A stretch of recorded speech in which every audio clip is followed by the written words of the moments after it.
चलो let's go ahead today. हाँ बेटा.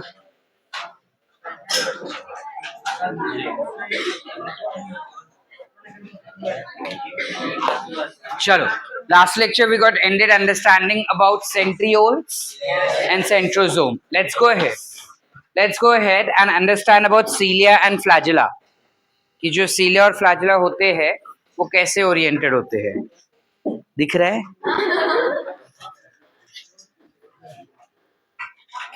आधा टाइम दिखता नहीं ना अपने को.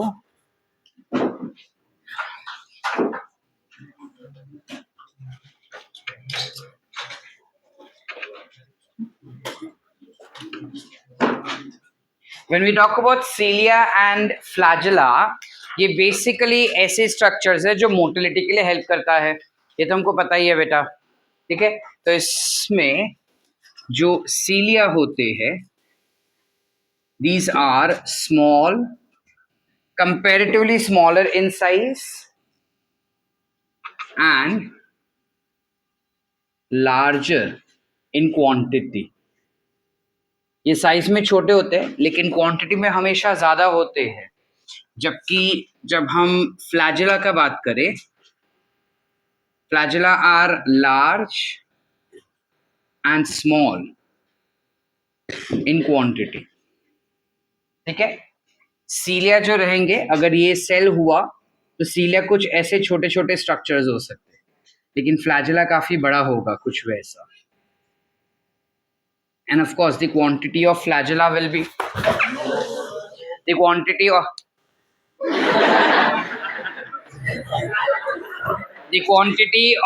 flagella will be much more as compared to the quantity of cilia will be much more as compared to flagella. Okay. Now when we go a little bit more ahead to understand about cilia and flagella, as said that they are involved in motility. इसके अलावा अगर इसका structure हम देखें बेटा कि कैसे इसका स्ट्रक्चर हमको दिखाई देता है, so these are again composed of couplets, 9 couplets of microtubule. कल जो हम पढ़े थे वो ट्रिपलेट्स थे, आज जो हम पढ़ेंगे वो हो जाएंगे कपलेट्स. सो यहाँ पे सेंटर में 2 माइक्रोट्यूब्यूल होंगे which is connected by central connector. They will have some protective sheath which is present around it. कुछ ऐसे. इस sheath से you will have 9 radial spokes that will arise.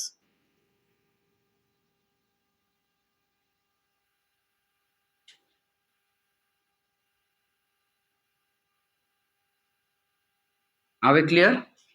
कुछ इस तरह से there will be 9 radial spokes that will arise. हर एक spokes में there will be 2 microtubules. 2 microtubule रहेंगे हर एक के पास.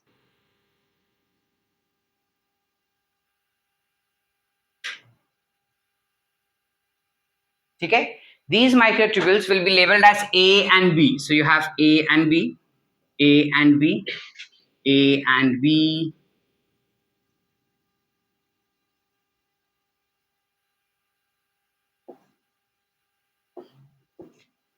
कुछ ऐसा होगा. ठीक है. अब लेबल कर लेते हैं. ये स्ट्रक्चर क्या था? नहीं बेटा, इसे हम कह रहे थे सेंट्रल शीट. हब जो था वो पिछले वाले कल वाले स्ट्रक्चर में था, आज नहीं. ठीक है. This will be central microtubule. That will be central microtubule. This, as we said, is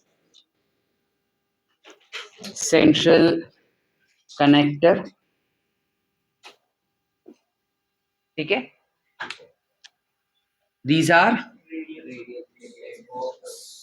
radial spokes, सब प्रोटीन से बना हुआ, ठीक है। फिर ये क्या हो जाएंगे, कपलेट ऑफ माइक्रोट्यूब्यूल्स, ठीक है, that will be couplets of microtubules. अब ये जो माइक्रोट्यूब्यूल्स रहेंगे वो एक दूसरे से कनेक्टेड रहेंगे, हवा में तो रहेंगे नहीं, सो उसको हम कनेक्ट कर देते हैं,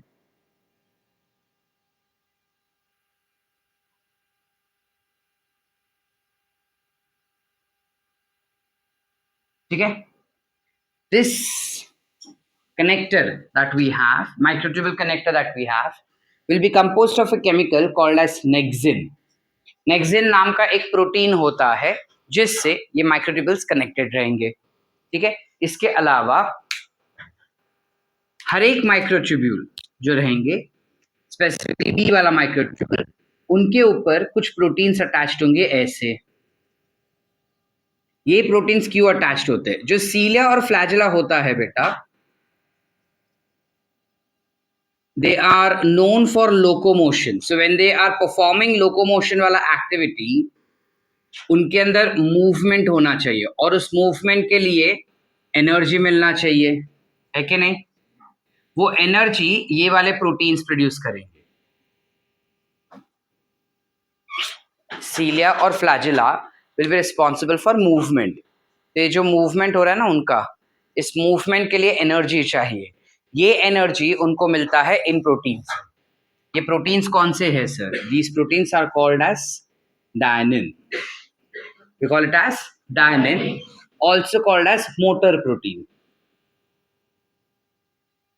also called as motor protein। are we clear? जो सीलिया और फ्लैजिला होते हैं बेटा, वो मेम्ब्रेन का ही एक्सटेंशन होता है, सेल मेम्ब्रेन के ही एक्सटेंशंस होते हैं, तो बाय डिफॉल्ट इनके आसपास अपने को मेम्ब्रेन दिखाई देगा। कल जो हमने पढ़ा था उसमें मेम्ब्रेन नहीं था, centrosome did not have membrane, but cilia and flagella definitely do have membrane, ठीक है। So this we can label it to be as membrane, ठीक है। तो अब एग्जैक्टली ये जो पूरा स्ट्रक्चर है ये हो जाता है basic structure of cilia and flagella which is called as axoneme. काय म्हणतात ह्याला? सो ऐसे बहुत सारे एक्सोनिम एक के ऊपर एक लगाए जाते हैं, तब जाके एक लंबा सा सीलिया या फ्लैजिला बनेगा, ठीक है। अब जब सीलिया या फ्लैजिला बनता है तो वो नीचे से ओरिजिनेट होगा, है ना। जब वो नीचे से ओरिजिनेट होता है, नीचे के तरफ there is one structure that is existing which is centriole. आपल्याला माहिती आहे सेंट्रियोल काय आहे, काल वाचला आपण, है ना, येस और नो? कल हमने पढ़ा सेंट्रियोल्स क्या होते हैं, बेस पे सेंट्रियोल होता है जिसको काफी बार बेसल बॉडी भी कहते हैं बेटा। Many times we also refer it as basal body. Are we clear? Going a step more ahead, इसके ऊपर मतलब एक सेंट्रियोल रहेगा, सिर्फ एक ही सेंट्रियोल का डिस्क रहेगा, उसके ऊपर पूरा you will have exonym, complete exonym will be seen on that. Are we clear? Yes or no? कल जो हमने पढ़ा उसके सेंटर में माइक्रोट्यूब्यूल नहीं थे, इधर दो माइक्रोट्यूब्यूल है, जिस वजह से इस पर्टिकुलर स्ट्रक्चर को विच इज एक्सोनीम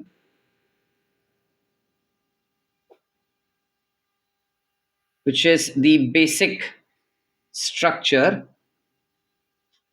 या फिर basic unit of cilia and flagella is also called as 9+2 array और 9+2 arrangement. Are we clear? Yes or no beta? Yes. All clear? Did we understand the structure and functions of cilia and flagella? Yes. Everyone? Yes. इतना लिखे पहले, चलो quickly.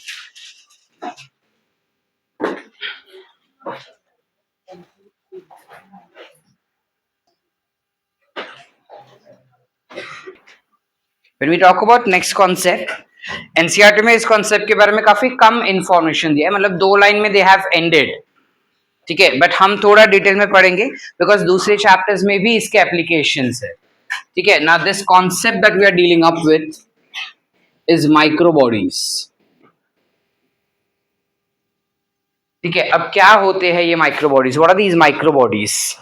Micro मतलब छोटा, bodies मतलब bodies. तो ये एक ऐसे ऑर्गेनल होते हैं सेल के अंदर जिनका साइज बहुत छोटा होता है और ये सैक जैसा होता है, ठीक है, small size sac like. Are they found both in plants and animals? Yes, they are found both in plants as well as in animals, but then सारे के सारे दोनों में फाइंड होते हैं ऐसा नहीं होता। कोई प्लांट्स में होंगे, कोई एनिमल्स में होंगे, और कोई एक आधा ऐसा रहेगा जो दोनों में रहेंगे, ठीक है। 3 हमको पढ़ने हैं। सबसे पहले to what you call it as स्पिरोसोम्स,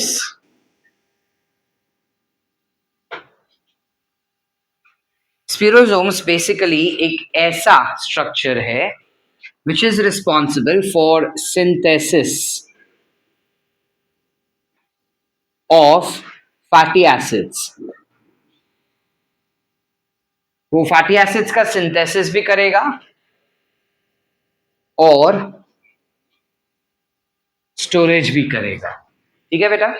जबकि दूसरा है हमारे पास जिसे हम कहते हैं ग्लाइऑक्सीजोम्स।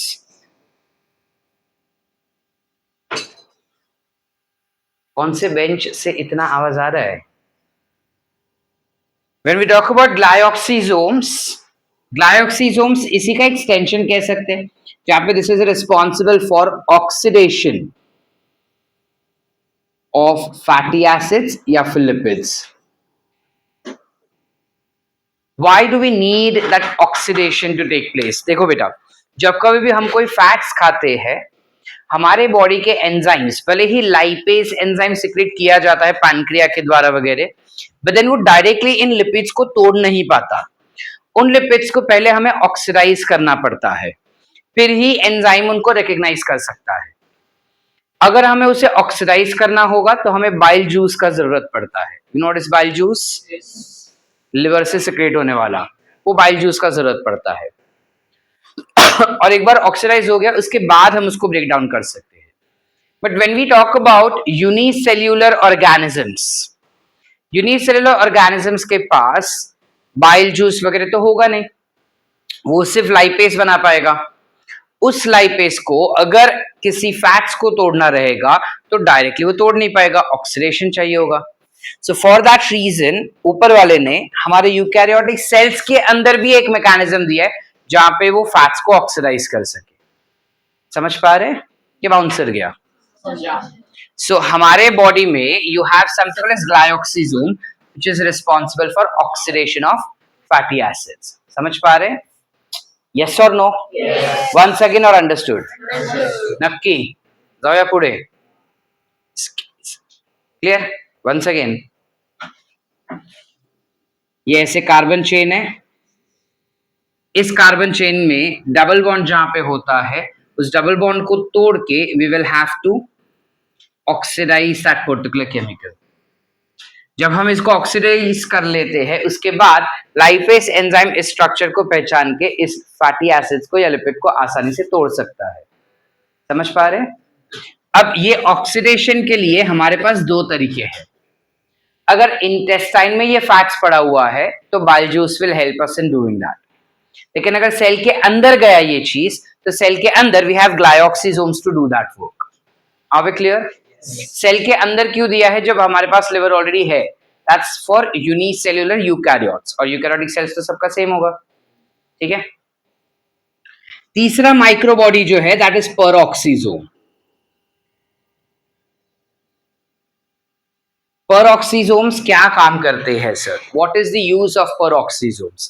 Peroxisome is responsible for conversion of toxic nitrogenous waste into lesser toxic nitrogenous waste। इसका क्या मतलब हुआ सर? देखो, जब कभी भी हम कोई भी केमिकल या कोई भी प्रोटीन हमारे बॉडी में खाते हैं बेटा, उस प्रोटीन को हमारा डाइजेस्टिव एंजाइम्स छोटे छोटे टुकड़ों में तोड़ देता है।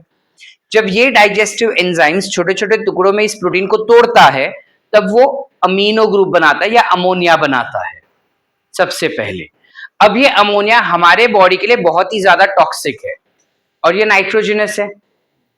तो हमारे सेल्स के अंदर एक स्ट्रक्चर है जिसे हम कहते हैं पेरोक्सीसोम्स, जो इस टॉक्सिक नाइट्रोजनस वेस्ट को लेसर टॉक्सिक में कन्वर्ट करके देगा, विच इज व्हाट, यूरिया हुआ या फिर यूरिक एसिड हुआ। समझ पा रहे? यस और नो? ये कन्वर्जन के लिए पेरोक्सीसोम्स में एक एंजाइम होता है जिसका नाम है oxysome, sorry oxidase. We have an enzyme called as oxidase. जब ये लेसर टॉक्सिक वर्जन बनता है तब उसके साथ साथ एक और केमिकल बनता है विच इज H2O2। ये तो और भी ज्यादा खतरनाक है बेटा। ये H2O2 पता है क्या होता है? Hydrogen peroxide. इसका एक बूंद भी तुम्हारे बॉडी में गया ना, तुम फट से मर जाओगे, उतना ज्यादा एसिडिक होता है ये। ठीक है, it is not good for the body. तो इसको भी तो तोड़ना पड़ेगा। तो पेरोक्सीसोम्स के अंदर इसको तोड़ने के लिए एक एंजाइम होता है जिसे हम कहते हैं कैटालेज। ये कैटालेज एंजाइम H2O2 को तोड़ के वाटर प्लस ऑक्सीजन में कन्वर्ट कर देगा। बैलेंसिंग खुद से देख लेना, ठीक है? ठीक है, समझे? काय डॉक्टर गायकवाड़ करते नाही कळलं, नहीं समझा, नहीं समझा, नहीं तू समझा नहीं, क्लियर है? हाँ, तो लेसर टॉक्सिक वेस्ट के साथ वो ये होता है, फिर तेरे बॉडी में थोड़ी देर के लिए रुक कौन, H2O2 नहीं, बाय प्रोडक्ट बनेगा बेटा। प्लस मतलब ये मिला प्लस ये मिला, हाँ बेटा, बाय प्रोडक्ट। शेट शॉर्ट करते हैं। Any doubts? अब हमारे एनसीईआरटी में ना ऐसा कुछ नहीं दिया। एनसीईआरटी बोलता है कि प्लांट्स और एनिमल सेल्स में माइक्रोबॉडीज जैसे कुछ empty small vacuoles like structures होते हैं, सैक लाइक स्ट्रक्चर्स, जो सेल के अलग अलग फंक्शन में पार्टिसिपेट करता है, बस, और कुछ नहीं दिया अपने को। ठीक है, तो सर हमने क्यों पढ़ा इतना सब? एज आई सेड कि इनमें से एटलीस्ट ये वाला स्ट्रक्चर जो है वो अपने को आगे भी काम आने वाला है।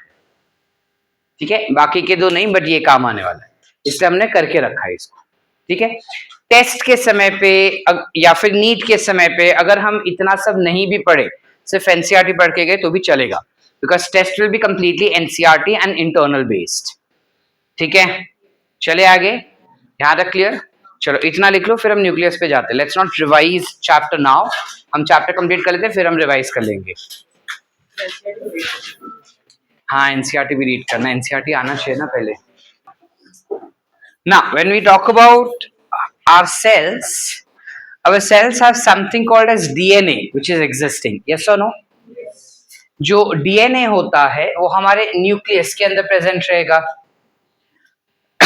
अब ये जो DNA होता है न्यूक्लियस के अंदर जब रहता है बेटा, वो एक थ्रेड जैसे फॉर्म में होता है, कुछ ऐसे। इस थ्रेड जैसे फॉर्म को हम कहते हैं क्रोमैटिन। क्या कहते हैं? Which is ideally chromatin fibres. ये चीज सबसे पहले एक साइंटिस्ट ने डिस्कवर किया था जिसका नाम था फ्लेमिंग। फ्लेमिंग नाम का एक साइंटिस्ट था जिसने सबसे पहली बार अपने को ये डिस्कवरी करके दिया था। ठीक है, फिर बाद में लोगों ने उसके बारे में और ज्यादा डिटेल में स्टडी किया, तब उनको पता चला कि ये जो क्रोमैटिन होते हैं वो एक्चुअली होता है DNA plus protein. It is DNA plus. Are we clear? The protein that it constitutes is called as histone proteins and non-histone complex, जिसको हम शॉर्ट में NHC भी कह सकते हैं। समझ पा रहे? नहीं समझे? सुनो, क्या होता है, पहली बात, हमारा जो डीएनए होता है वो बहुत बड़ा होता है बेटा, बहुत बड़ा, 2.2 मीटर्स का।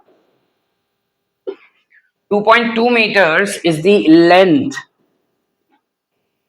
of our DNA।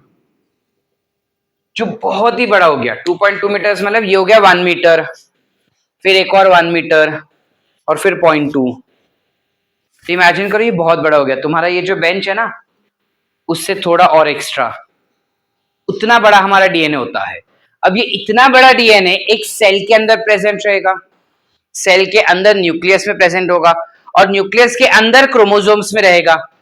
तो इतना कट शॉट कर कर कर कर कर करके इतने छोटे से जगह पे उसको जाना है, तो डायरेक्टली तो हम डाल नहीं सकते उसको, काफी ऑर्गेनाइज तरीके से उसको अंदर डालना होगा ना। समझ पा रहे कि नहीं समझ पा रहे? जैसे अगर मेरे पास बॉक्स इतना छोटा है और उसके अंदर मेरे को 4 कपड़े फिट करने, तो मैं यूं करके नहीं डाल सकता 4 कपड़ों को, मुझे उसको करेक्टली घड़ी करके डालना पड़ेगा। Yes sir no? लाइकवाइज हमारे सेल्स के अंदर क्रोमोसोम्स में जो डीएनए प्रेजेंट होते हैं वो पैक करके अंदर किया जाता है, लाइक अंदर प्लेस किया जाता है। And for that packaging, histone and non-histone protein complexes are used. Are we clear? Yes or no? Yes. How, sir? So you might have this. Let's say this is your histone protein. इस histone protein के आसपास जो DNA होता है वो coil किया जाता है. So you'll have one coil of DNA and you will have another coil of DNA like this. फिर से दूसरा एक प्रोटीन आएगा, इस प्रोटीन के आसपास डीएनए कॉइल किया जाएगा। सो ये होगा 1 कॉइल और ये होगा 2nd कॉइल। फिर से दूसरा प्रोटीन आता है और उसके आसपास डीएनए कॉइल किया जाएगा। So you have 1 coil and you have 2nd coil. समझ पा रहे? जैसे पैक करते करते करते करते करते वो बन जाता है क्रोमैटिन फाइबर्स। समझ पाए? ये क्रोमैटिन फाइबर्स और भी ज्यादा पैक किए जाएंगे और फाइनली हमको बन के मिलेगा something called as chromosomes. We get something called as chromosomes. ठीक है, हम क्रोमोसोम्स के बारे में सारे डिटेल्स ऑलरेडी फाउंडेशन में पढ़ चुके थे, but for all those who did not attend foundation course, will do a short quick recap of that same content. Chromosomes जो होते हैं, अगर ये सिंगल है तो we also call it as chromatid. We call it as chromatid. हर एक chromatid के पास सेंटर में एक स्वोलन स्ट्रक्चर होता है which is called as centromere. Centromere is also referred as primary constriction. We can also refer this as primary constriction. ठीक है, तुम 1 डिग्री नहीं लिखोगे, तुम पूरा लिखोगे।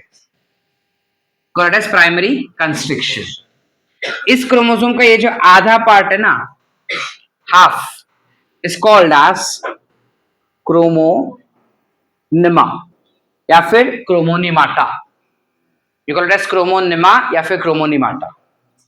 ठीक है, इसका जो टिप रहता है इस टिप को हम कहते हैं टीलोमियर। क्या कहेंगे? कि टीलोमियर ना काफी ज्यादा स्टिकी होता है बेटा। It is very very sticky in nature. Why is it sticky sir? It is sticky so that once the chromosomes are formed, 2 chromosomes should not attach to each other. समझ पा रहे? 2 chromosomes एक दूसरे से telomere के द्वारा attach नहीं होने चाहिए। लेकिन सर स्टिकी है तो अटैच तो होंगे ही, ऐसे कैसे बोल रहे हैं आप? वो स्टिकी होने के बावजूद एक दूसरे को अटैच नहीं होते, बिकॉज उस केमिकल का पोलैरिटीज अलग अलग होता है। जैसे मैग्नेट तो है 2, फिर भी वो एक दूसरे को चिपकते नहीं, रिपेल करता है। Why? Because poles are different, pretty much like that. ठीक है, इसके अलावा जब हम इस पर्टिकुलर क्रोमोसोम में डीएनए को पैक करेंगे तो ऑब्वियसली उबड़ खाबड़ चीज होगा ना, सरफेस उसका स्मूथ तो होगा नहीं, रफ सरफेस होगा। तो इसका जो रफ सरफेस है, उस रफ सरफेस को you call it as chromomere. You call it as chromomere. ठीक है, क्लियर है? कुछ कुछ क्रोमोसोम्स हमारे बॉडी के ऐसे हैं जिनमें टीलोमियर में एक और कंस्ट्रिक्शन होता है, कुछ ऐसा एंड में कुछ ऐसा कंस्ट्रिक्शन आ जाता है। ये प्राइमरी कंस्ट्रिक्शन है, वैसे ही एक और कंस्ट्रिक्शन आता है। अब दूसरा कंस्ट्रिक्शन आता है, इसे क्या कहेंगे हम? Secondary constriction. Very good. और इस सेकेंडरी कंस्ट्रिक्शन की वजह से एक बल्ब जैसा स्ट्रक्चर बनता है। Can you see that? इस बल्ब जैसे स्ट्रक्चर को हम कहते हैं सैटेलाइट। काय म्हणतात? और इस सैटेलाइट रीजन में जो डीएनए रहेगा ना, उसे हम क्या कहेंगे? Satellite DNA. क्या कहेंगे? ये किस काम में आएगा सैटेलाइट डीएनए सर? तुमने कभी सुना है कि दया दरवाजा तोड़ दो, फिर बाद में बोलते कि इसका डीएनए टेस्ट करो? दया सुने? या फिर काफी बार ऐसा सुना होगा कि जहां पे बोलते कि यही मेरे बच्चे का बाप है करके, उसका डीएनए टेस्ट करवाओ। यस और नो? फॉर डीएनए टेस्ट इस रीजन से डीएनए लिया जाता है, सैटेलाइट रीजन से। ठीक है? How many chromosomes do we have in a body? 26, 46. We have 46 chromosomes. That means we have 23 pairs of chromosomes, out of which 5 pairs have this satellite region. Not all. सिर्फ 5 के पास से satellite reason होता है। आप clear बेटा? Any doubts? Chromosome का structure clear है? अब इस क्रोमोसोम के स्ट्रक्चर में सेंट्रोमियर कहां पे लोकेटेड है, इसके बेसिस पे हम क्रोमोसोम्स को 4 अलग अलग कैटेगरी में बांट सकते हैं। आई रिपीट, क्रोमोसोम्स में सेंट्रोमियर कहां पे लोकेटेड है, इसके बेसिस पे हम उसे 4 कैटेगरी में बांट सकते हैं। पहले, अगर वो एग्जैक्टली सेंटर पे हुआ ऐसा, तो हम उसे कहेंगे मेटासेंट्रिक क्रोमोसोम। क्या बोलेंगे?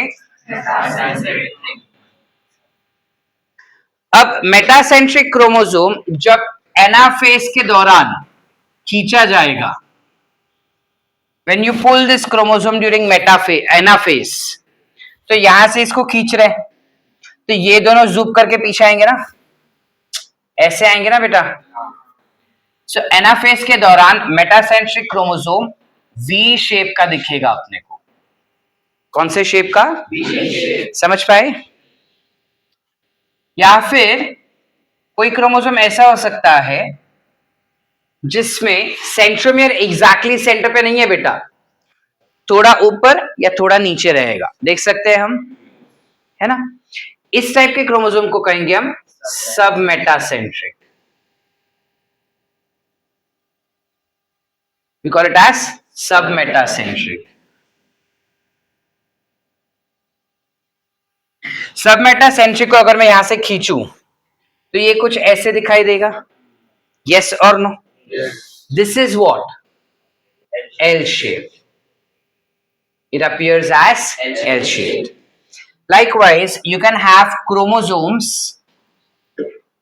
जो हमारे टिप से काफी ज्यादा क्लोज रहेगा, is very close to tip.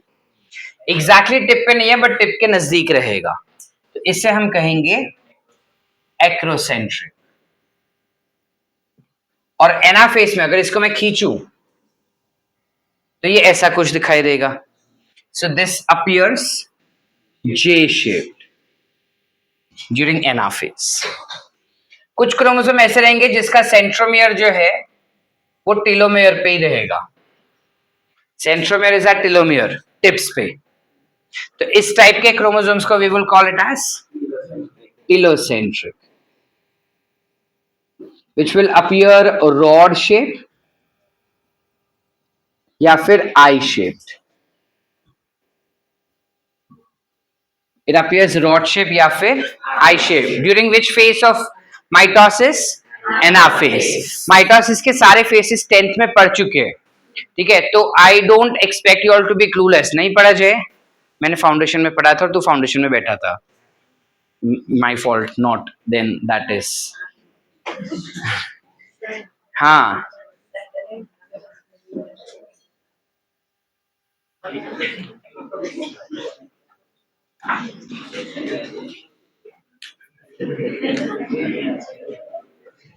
तू टेस्ट दे बेटा,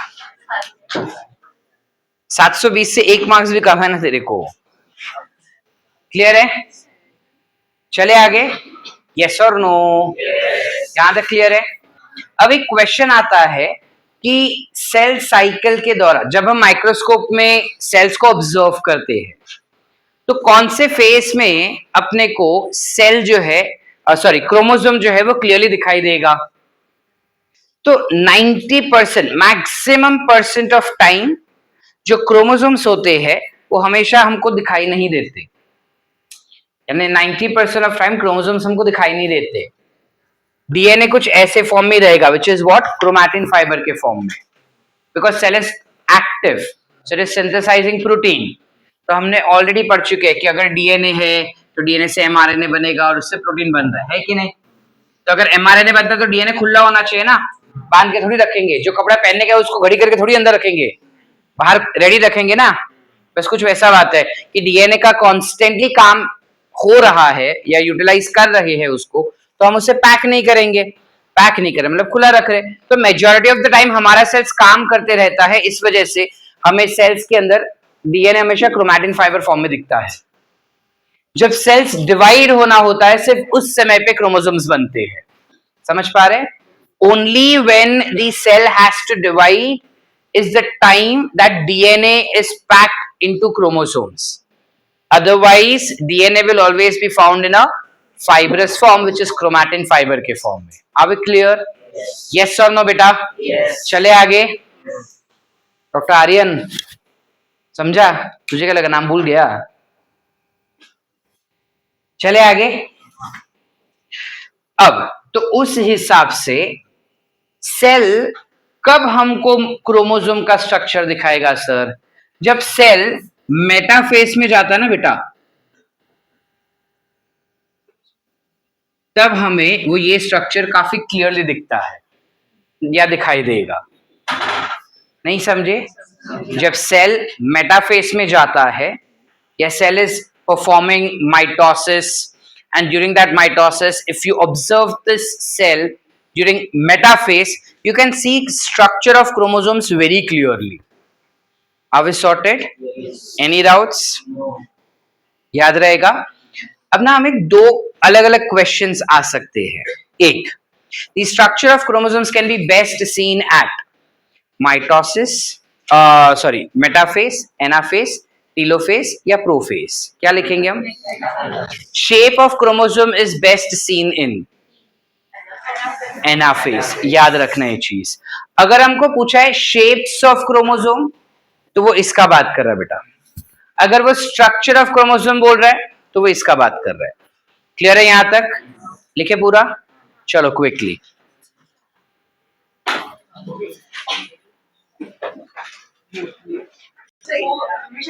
चलो let's go ahead.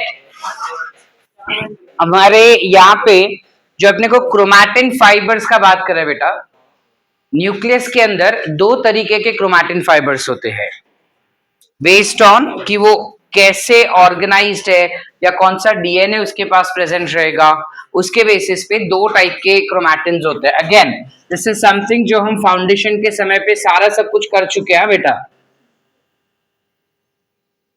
We have something called as euchromatin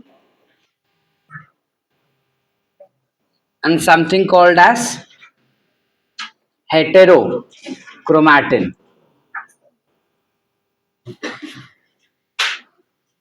euchromatin वो होता है जिसमें there is large quantity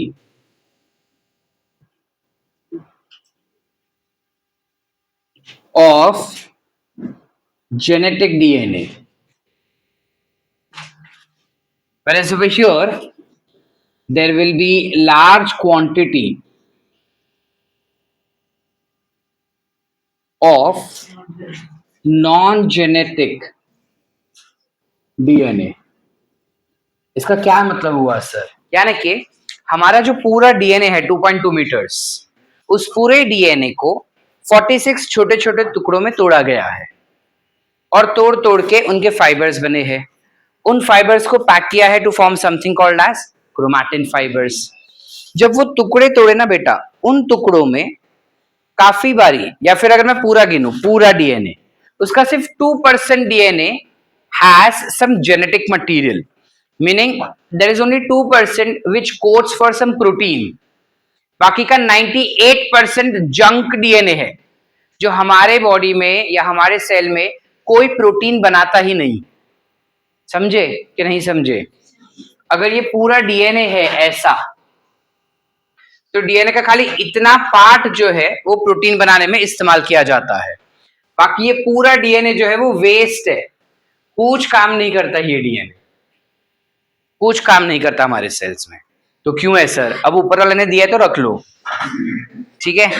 बाद में हम 12वीं में बताऊंगा कि क्यों है वो हमारे बॉडी में। यहां तक क्लियर है? समझे?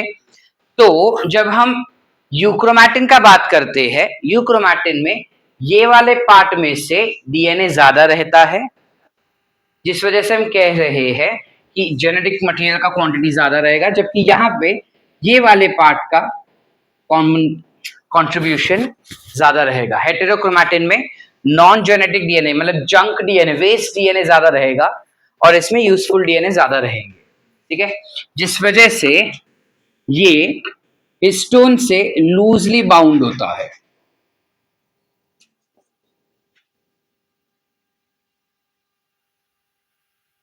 क्योंकि ये प्रोटीन सिंथेसिस का इंफॉर्मेशन रखता है, तो सेल्स के अंदर ये वाला डीएनए बहुत ही ज्यादा एक्टिव रहेगा, तो बार बार प्रोटीन बना रहा है, तो उसको घड़ी करके नहीं रख सकते, इसलिए वो हिस्टोन प्रोटीन से लूजली बाउंड रहेगा। जबकि ये वाला DNA will be tightly bound, क्योंकि ये कोई प्रोटीन सिंथेसाइज नहीं करता, बहुत कम प्रोटीन सिंथेसाइज करता है, इस वजह से इसको घड़ी करके कोटरे में रख देते हैं। So this is very tightly bound to histone and thus this is darkly stained,